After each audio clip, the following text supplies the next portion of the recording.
You have probably held a Pokémon card before, but do you actually know what every single part of it means? Most collectors don't, and in the next 7 minutes I will break down every single element of a Pokémon card, from top to bottom. By the end, you will never look at the card the same way again. Let's go! Let's start at the very top. The first thing you see is a Pokémon's name. Simple enough. This tells you how much damage your Pokémon can take before it gets knocked out. Higher HP means tougher Pokémon. In the top right corner you will find the type symbol. Fire, water, grass, psychic. Every type has its own symbol. This matters because certain types are weak or resistant to others. More on that in a second. Now look at the top left corner. You will see the stage of the card. Basic means it's a standalone Pokémon. Stage 1 means it's evolved once. Stage 2 it means it evolved twice. And if it says evolves from, it tells you exactly which Pokémon came before it. This matters when you are building a deck. You can't play a stage 2 without its stage 1. Now let's talk about the artwork, and this is actually more interesting than most people think. The illustration takes up most of the card center. But look at the bottom of the artwork area. You will find the illustrator's name. Pokémon cards have some of the most talented artists in the world working on them. Some illustrators like Michuhiro Arita have been drawing cards since 1996. Why does this matter for collectors? Cards illustrated by fan-favorite artists are often worth significantly more. The same Charizard illustrated by two different artists can have a massive price difference. You will also notice some cards have a holographic shine, that rainbow shimmer effect. Holo cards are rarer than non-holo versions and generally more valuable. Some cards are reverse holo, meaning everything except the artwork shines. And then there are full art cards where the illustration covers the entire card surface, no borders. Attacks and abilities. This is where the actual game happens. Let's break it down. First, abilities. If your Pokémon has one, it appears above the attack with a green ability banner. Abilities are passive effects. They work without using your attack for the turn. Some of the most powerful cards in competitive play are built entirely around broken abilities. Now, let's focus on attacks.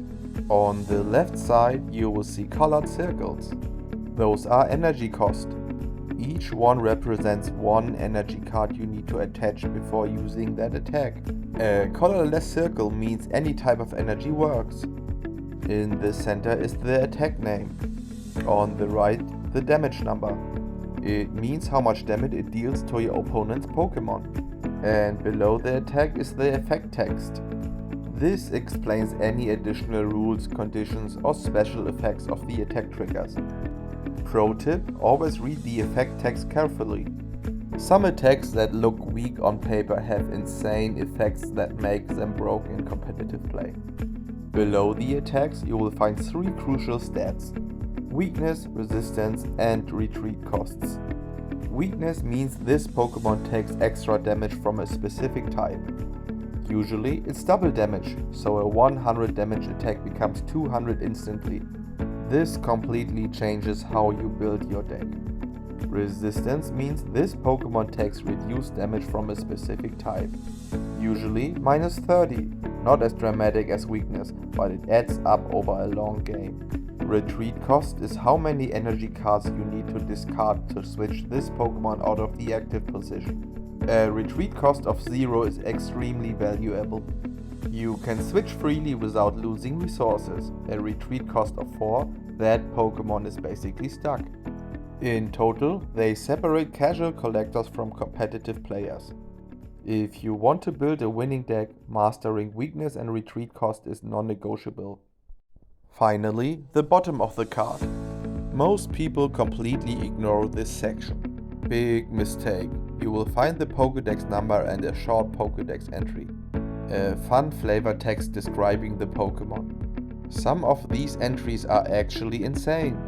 The rarity symbol sits at the bottom, depending on the release date and version. For example, a circle means common, a diamond means uncommon, a star means rare. More complex symbols indicate ultra rare, secret rare, and so on. Also, depending on the release, there is a set symbol.